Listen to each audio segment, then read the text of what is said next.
Le jet lag et les tournées, est-ce que pour toi c'est supportable ou c'est épuisant? Comment tu arrives à le gérer? Le jet lag et les tournées, oui, évidemment, c'est épuisant. On me demande souvent comment je fais pour avoir de l'énergie quand je suis sur scène. Ça passe par le fait d'avoir une hygiène de vie irréprochable, donc le fait de bien manger, de faire de l'exercice, et puis surtout, je bois beaucoup de thé.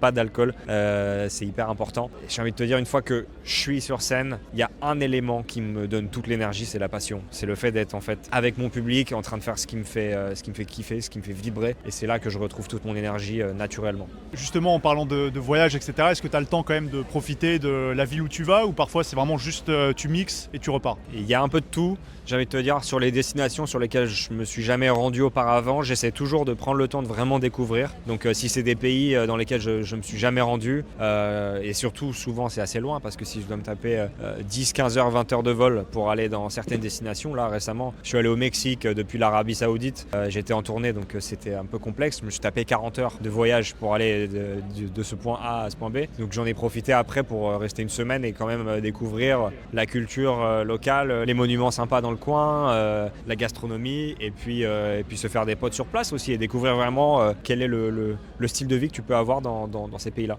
Abonne-toi pour ne rater aucun micro-trottoir.